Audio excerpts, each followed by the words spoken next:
All right. So welcome back to another edition of Behaviorism and Meaning. Today I am talking about the great Charles Sanders Peirce, C.S. Peirce, often called the father of pragmatism and a major figure in semiotics, in the history of semiotics, which I'll talk about as we go. So Peirce is important for us in talking about meaning because he injected a clear emphasis on behavior into his own theory of meaning, into his semiotics.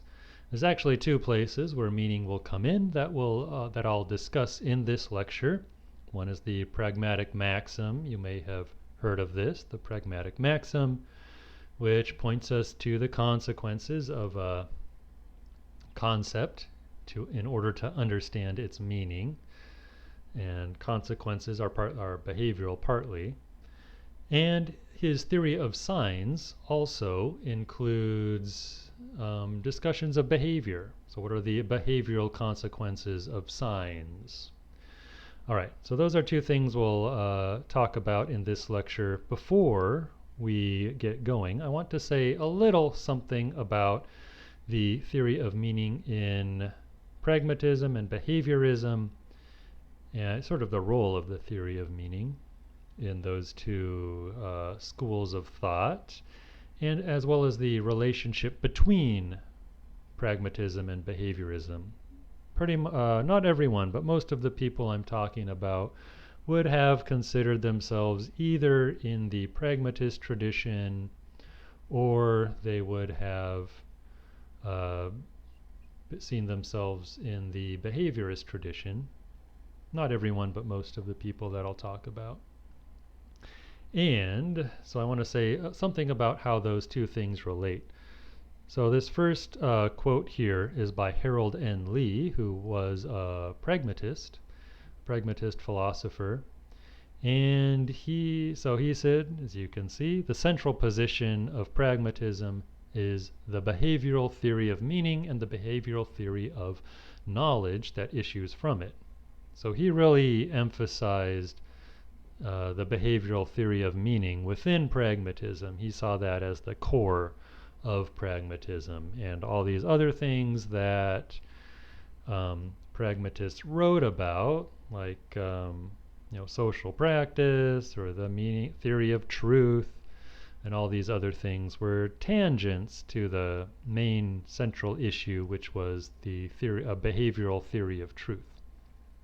So, and we'll come back to Lee in the future. And then this, so Lee was writing about pragmatism. Boring was a psychologist, a student of Titchener, who I'll talk about in a future lecture, but he was not really a behaviorist. But he admired certain things about behaviorism, and Boring said you can find a few quotes in his work that are similar to this, but this is from his book on consciousness, where he said that behaviorism provides the psychology of meaning par excellence. So he thought behaviorism was important for the theory of meaning, basically. All right, so how are behaviorism and pragmatism related? This is one way I like to just put it in a kind of a nutshell form. This is obviously overly simple, but behaviorism is like psychological pragmatism. This is the more accurate part of my little formula here, because behaviorism in some ways does come out of pragmatism. Of course, they developed in the same historical context, or a kind of related historical context, coming out of post-Darwin, post-scientific revolution, all this interest in science and in applying Darwinism to philosophy. And this emphasis on scientific method is very similar in pragmatism and behaviorism. There's a lot of historical connection there between pragmatists. They taught a lot of the people who would become behaviorists. But I also, so behaviorism is like psychological pragmatism, pragmatism in academic psychology.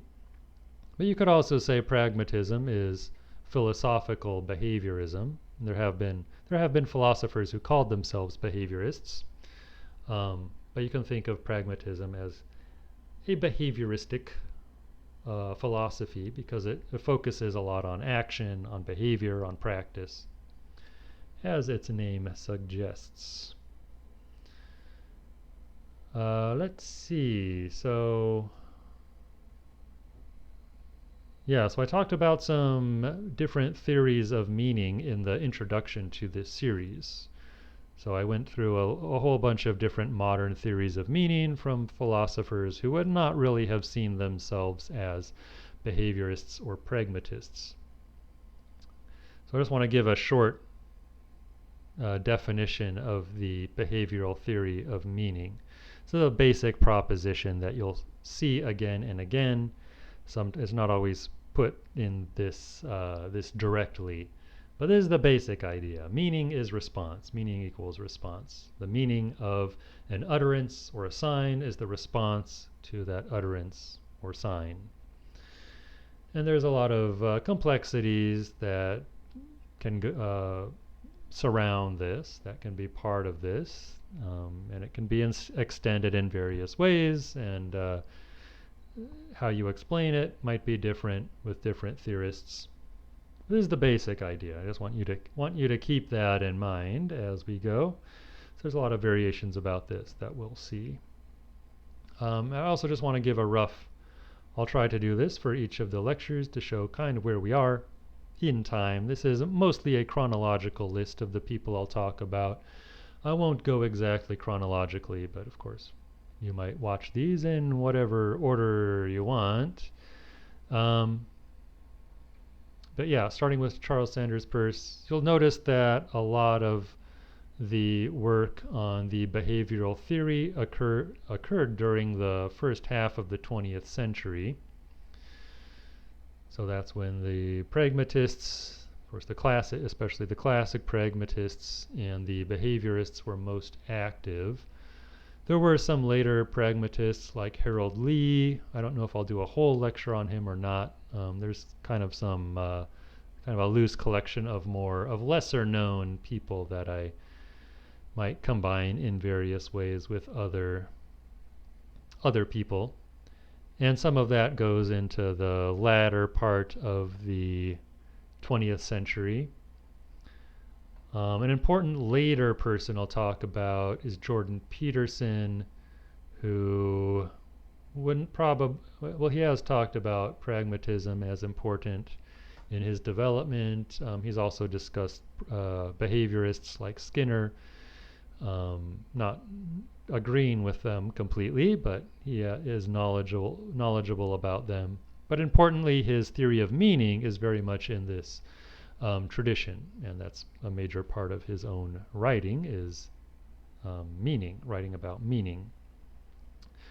So that gets us into the 21st century, the very end of the 20th century, beginning of the 21st century. There may be other people out there who are in this tradition, and maybe I'll find them, but yes, there is a big emphasis on the first half of the 20th century. That's just when most of the major people were writing. Well, Osgood is a bit later as well, as you see down there. Yeah, Peckham, and I guess I'm thinking about their development.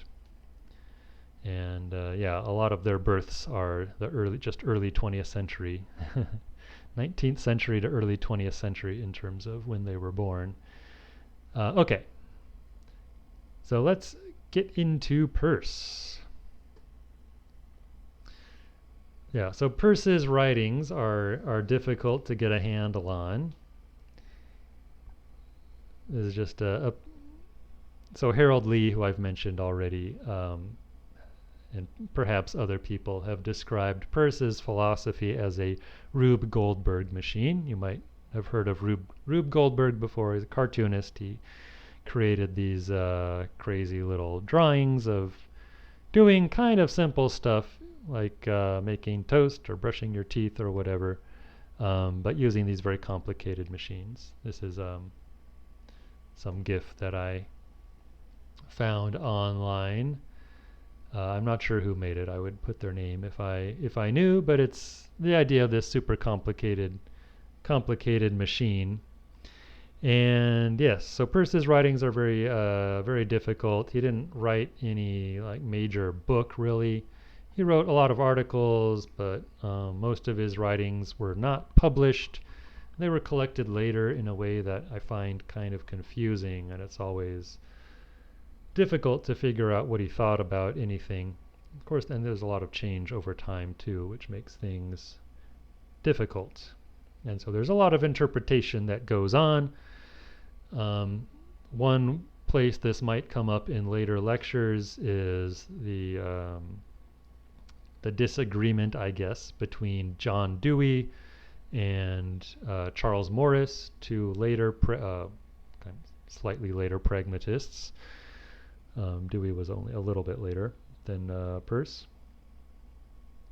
But both saw themselves as followers of Peirce, but both came up with very different interpretations of Peirce. So that's an issue with writers as complicated as Peirce, as someone who had such complicated ideas, or at least put them in such a complicated way. And there's a lot of unusual words, new words, and esoteric stuff, and it's hard to get a handle on. But I'm really just gonna try to focus in on two major things here: the Pragmatic Maxim, as it's come to be called, and an issue in his Semiotics, especially the interpretant. So focusing on the concept in his Semiotics of the interpretant. And there's a slightly different emphasis in these two areas. The Pragmatic Maxim is more prescriptive. It's talking about what you should do to understand certain concepts. And then semiotics is more a descriptive theory of trying to figure out how things actually work, how minds work, or how organisms know about the world, is the idea of semiotics. If you're interested in finding out more, either before or later, the two writings I'm mostly drawing on for this lecture are a relatively early one called How to Make Our Ideas Clear, and a later one called Pragmatism. This was How to Make Our Ideas Clear was actually published. A version of Pragmatism was published, but there's also a lot of drafts of it that people look at. So you can find both of those collected in various places. They're very common and should be easy to get hold of. Probably maybe my two favorite pieces of his writing, although again, Pragmatism is not a bunch of drafts. So first I'm going to look at the Pragmatic Maxim.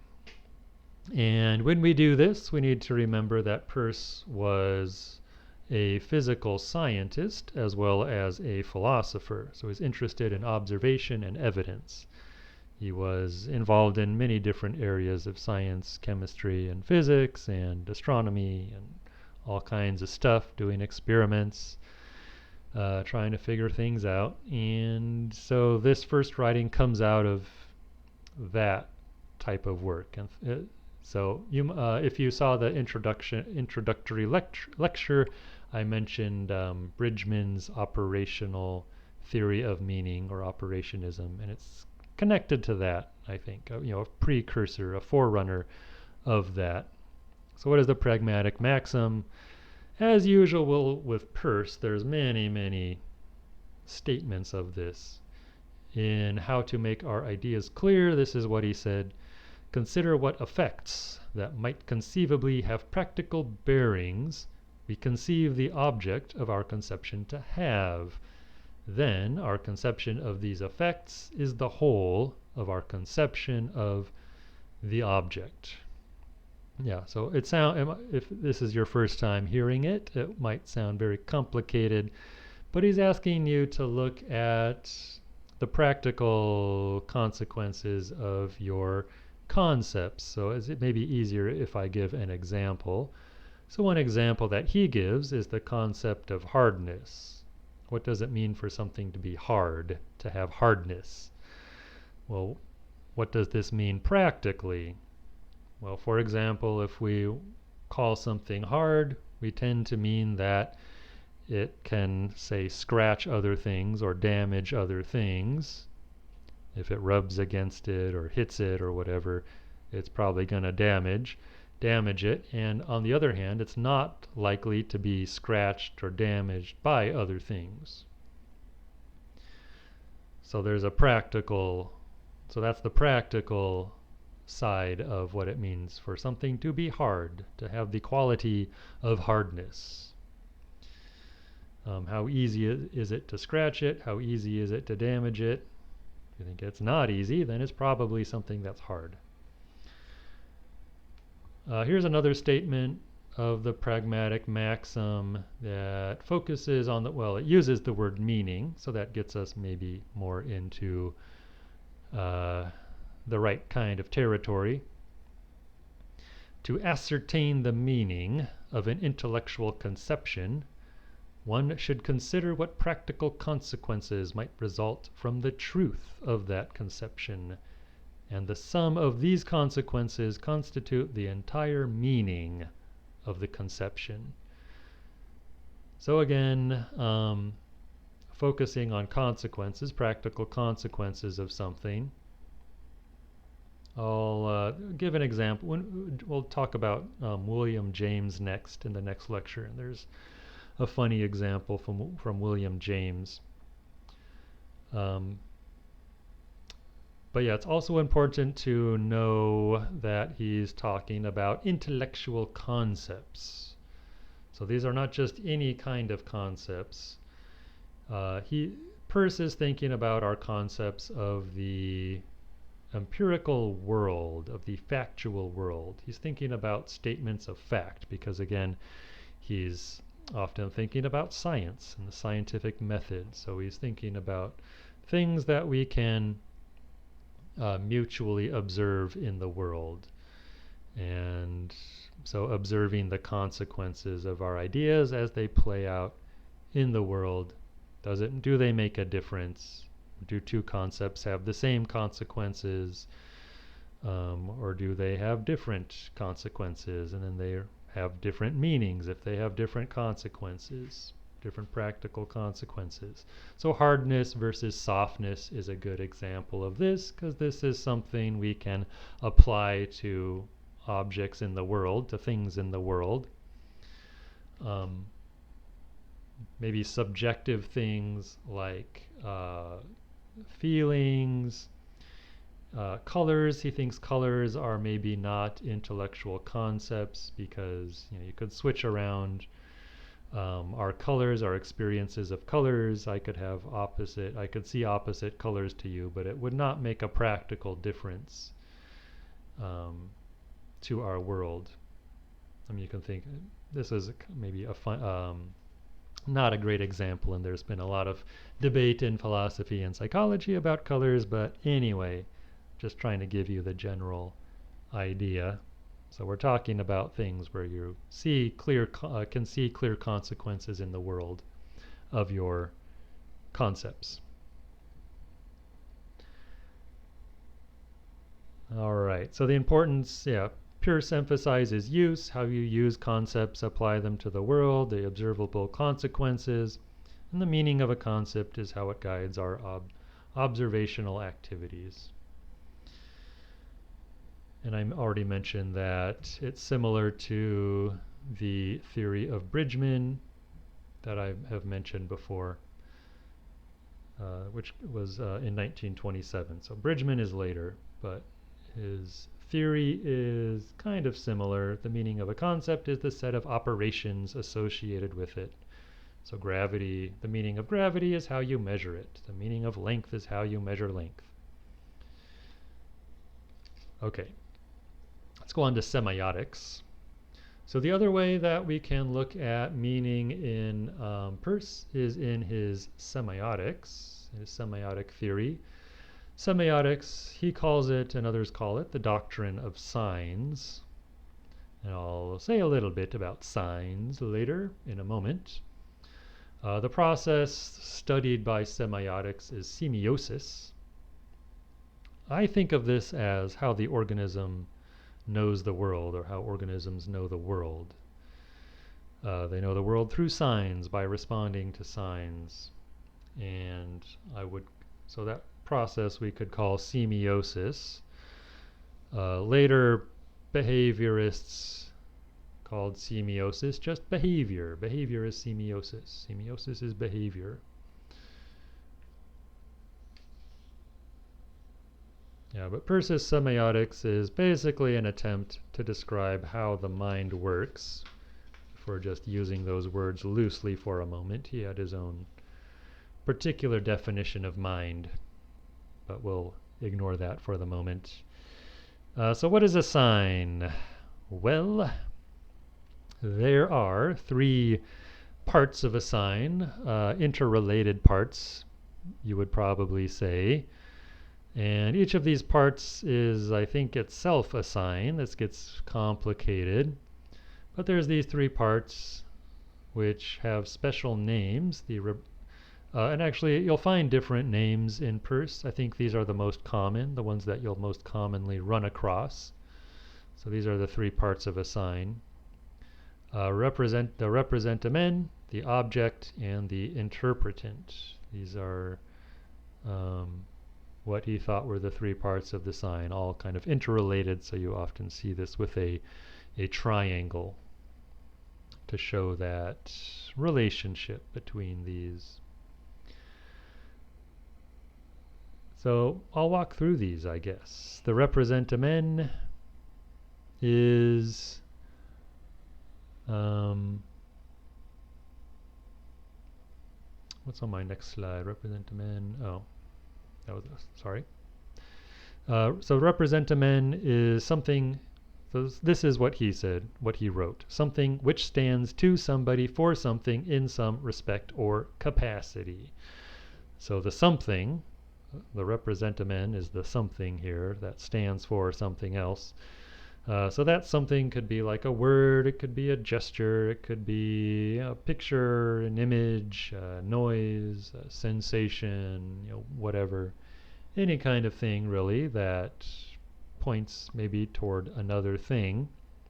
And what it points to is the object, or what it stands for is the object.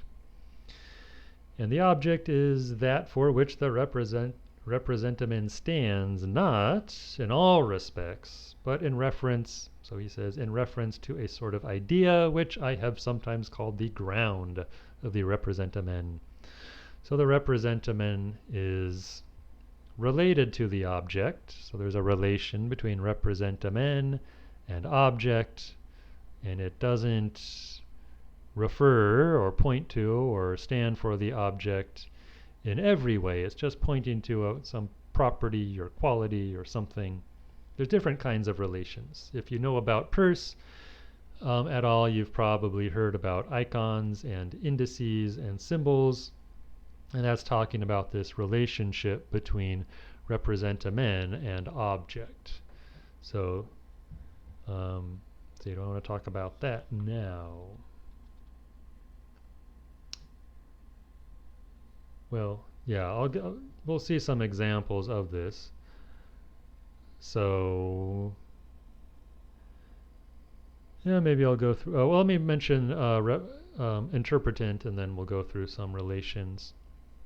So then the interpretant is the effect of the representamen on somebody, or the effect of the sign, he'll usually say, the effect of the sign on somebody, namely an interpreter, someone who interprets, or maybe something that interprets. It's not exactly clear who the interpreter is for Peirce. But the effect of the interpretant is the effect of the representamen on somebody, and this effect is another sign. So signs produce other signs. That's an important theme in Peirce. Yeah, so the interpretant is the sign which it creates, which the other sign creates, which the representamen creates through pointing to this object. Okay, let me mention some examples, I think. Yeah, so you may have heard of icons, indices, and symbols. So this is one way you can think about it. I mean, simplifying, of course. So you have a representamen, maybe a picture of a tree or a drawing of a tree or something. And that might be understood to point to a real tree, right? If you see a picture of the tree, maybe it's iconic. It's similar. It looks similar to a real tree that you would see in your experience. And probably we normally see real trees before we see pictures of trees, but I'm not sure if that's true anymore. But I guess evolutionarily we saw real trees before we drew pictures of them. Yeah, and so together so the picture of the tree might remind you of a real tree, some particular tree, whatever.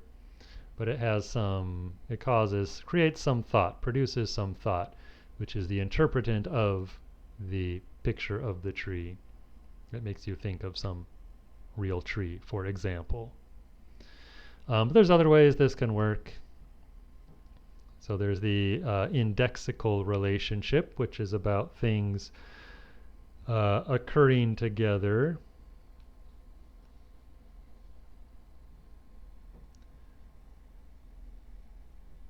Yeah, so indexical relationship, correlation, things that happen together. So you might connect trees with hiking. So trees and hiking happen together. When you go hiking, there are trees. When you see trees, you might connect that to your experiences of hiking. And so when if you like hiking, if you see trees, you might have a good feeling, a happy feeling, because it maybe reminds you of hiking, so those are connected in your experience with positive feelings, so you have some good feeling. Another way that gets us a little bit closer, I think, even to behavioral theory is a symbolic relation. So the tree, you might be raised in a particular culture. I use this example in the introduction also. But you might be raised in a particular culture where trees are connected with supernatural creatures, like dryads or whatever that is there on the right. So a tree or a particular tree or a picture of a tree might be associated for you with a supernatural creature, and so seeing a particular tree might, for example, produce a worshipful response. A disposition to engage in worship behavior. And so that would be the interpretant of the representamen there. The interpretant of the tree is the feeling that you should, or the tendency or disposition or actual doing of worshipful behavior. Yeah, if you want to connect this to what I talked about in the first lecture, in the introductory lecture, in terms of other theories of signs. So I mentioned Frege and sense and reference. So there's some analogy, I think, between Peirce's theory and Frege's theory, which were about the same time. They were kind of, I think, the same generation. I'm not sure. I'd have to check Frege's birth date again, but they were a similar time, working in a similar time. Yeah, so Frege, so the object is similar, I think, to Frege's reference, the reference of a name, for example. So a name could be a representamen or like a proper noun or whatever, could be a representamen and then related symbolically to a certain kind of object, a referent. And then the sense is more like Peirce's interpretant, especially like if it's an idea that you have about something. I don't know that Frege would have talked about interpretant as a kind of activity or tendency toward activity, but he would have seen it as an idea, maybe as a feeling that you have about something. So the sense for Frege. And I also mentioned Austin. Austin here, I think, so the object, I think, would be similar, maybe related or analogous to Austin's illocutionary act, which is like the thing you're trying to do, right? Like a promise or something. So you have a sentence, which is the representamen. It stands for, say, a promise or a threat or something. It's making that. Or pointing to kind of a promissory intention or a promissory gesture. And then you have the perlocutionary effect or the perlocutionary act, which is like the interpretant. That's the actual effect on someone. Right? So there's some analogy to be made. Hopefully that is more useful than confusing, but just trying to draw some connections before we go on. Yeah, so there's two ways that meaning could apply in Peirce's theory. There's the object, and there's also the interpretant. So does meaning apply to the object, which is like the referent in Frege's terms, the thing that the sign points to, or is related to in some way? Or is it the interpretant, the actual effect on someone? Yeah, you can also think about the Grice intention to do something, and the effect on someone's beliefs about that thing, as the interpretant is the effect on your beliefs. So is that the meaning, or is it like the intention or the object to do something? All right, well, the answer is it's not clear, but it depends on what time period you're talking about. If you read through everything Peirce said about meaning, you'll get a lot of different contradictory things. But I'm just going to focus on what he said in his later writings. So for example, in that 1907 text called Pragmatism. So Peirce in his later writings equated meaning with the interpretant. So he emphasized the interpretant. The interpretant is basically behavior, I would say. And this gets a little complicated, like everything in Peirce. But the interpretant, I think of it as signs an organism makes in response to another sign. So it's behavior that produces, that is like a sign produced by another preceding sign. Peirce usually calls the interpretant an effect in the mind. And mind also is hard to, a little hard to define in Peirce's philosophy. So it's not really the Cartesian mind, I don't think. But anyway. So a couple things he wrote. Do I have? Yeah. So one of the things that he wrote that connects meaning and interpretant. Said the problem of what the meaning of an intellectual concept is can only be solved by the study of the interpretants, or proper significate effects of signs. So again, this gets back to the pragmatic maxim. And again, he's talking about intellectual concepts, which are, as I mentioned before, concepts used in arguments, logical, scientific arguments about objective facts, like hardness versus softness, and not so much about individual feelings and sensations and stuff that we can't really observe together.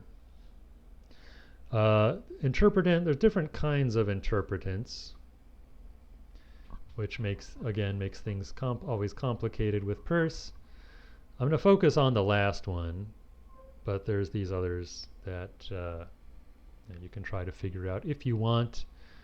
But I'm going to focus on the more behavioral way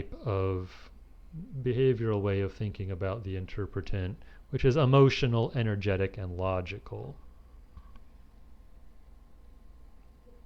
Yeah, and maybe before I get to interpretant, before I get to these divisions, just want to re-emphasize, I wanted to mention earlier that I think he focuses on interpretant in terms of meaning because the interpretant is always the last sign.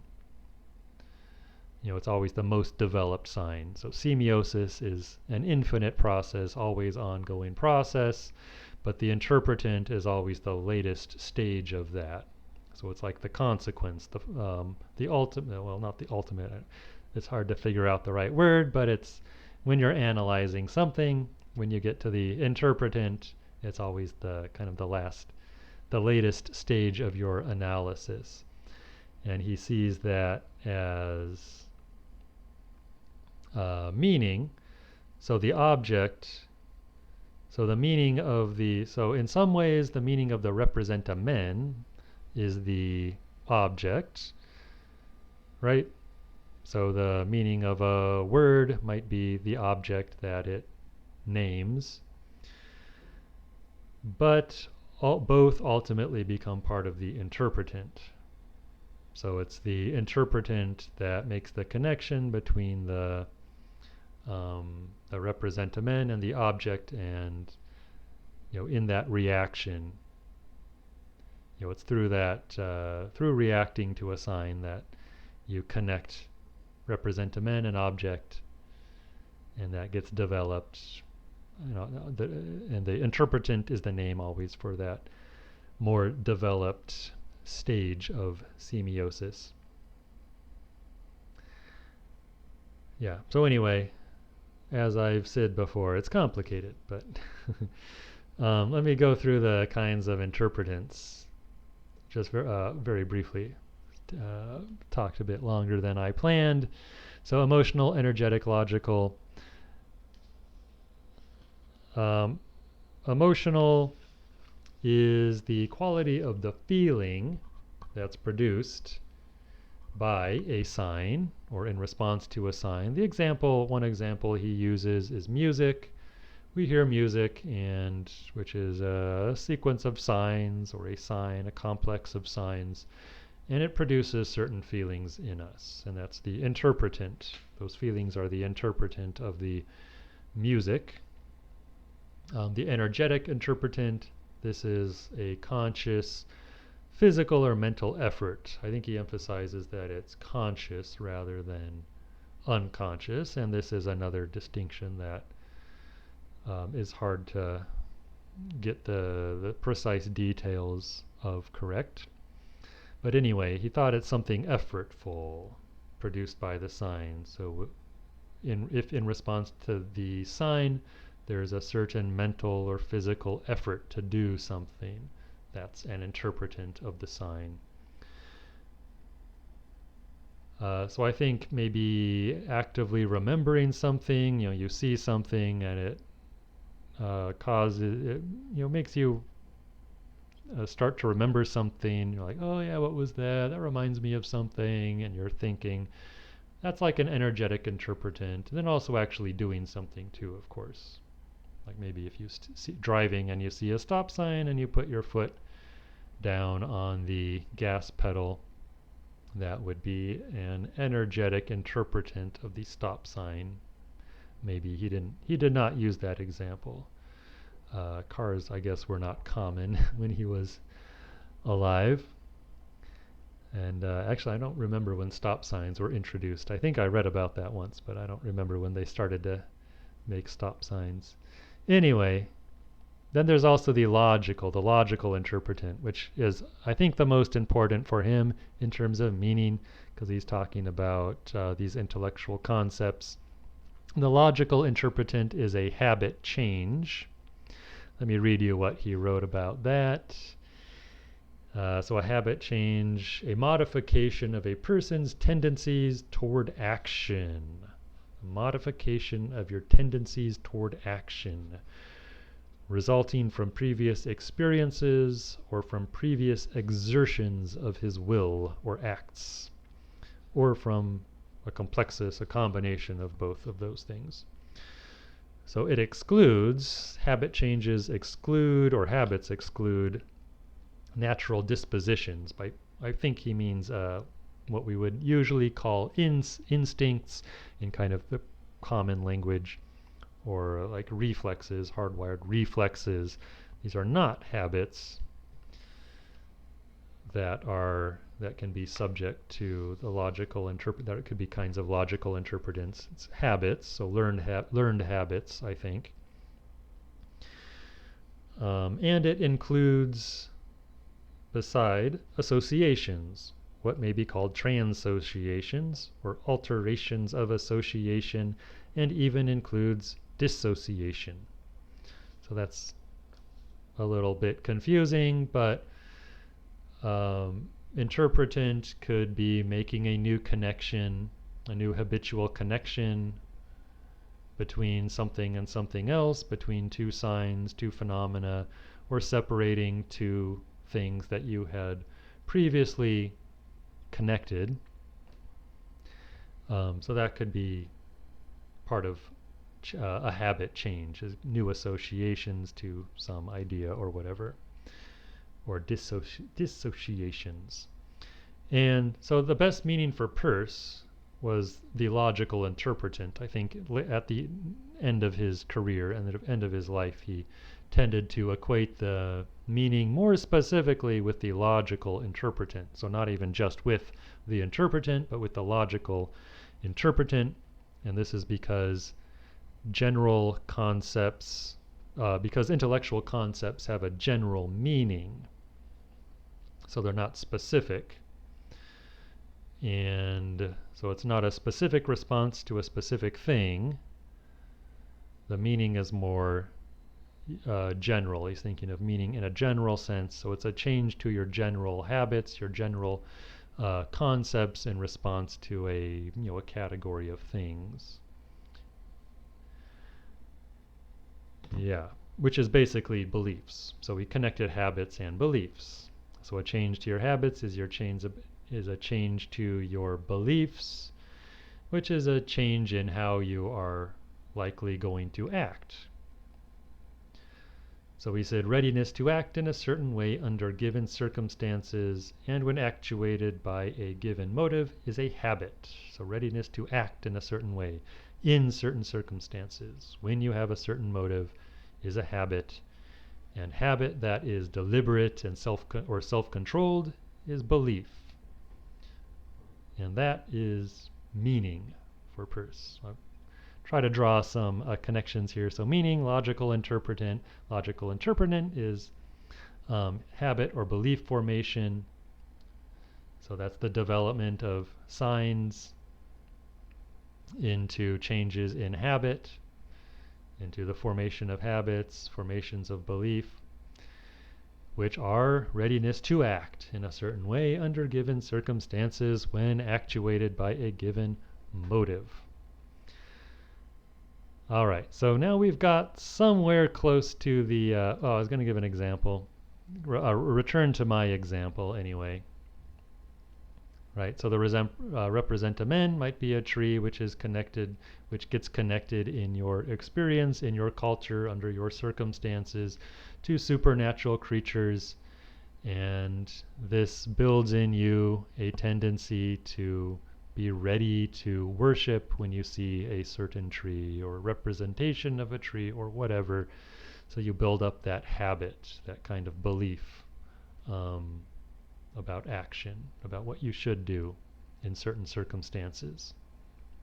Okay, so anyway, this gets us near about the behavioral theory of meaning, right? We're starting to focus on action here. Let me go back to that other slide, right? Readiness to act in a certain way.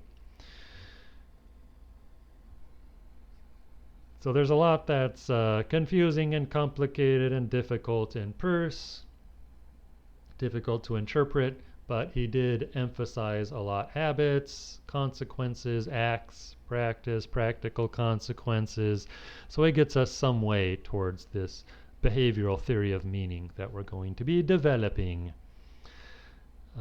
Remember, which is that the meaning of a sign is the response to that sign. And here, interpretant is like response, or one way of thinking about response. All right, so next. Next I am going to talk about William James. Look at William James, who was a friend of Peirce and was influenced a lot by Peirce's Pragmatic Maxim. So that's what I'm going to be talking about next. But that's all for this lecture on Peirce. Thanks for listening, and bye for now.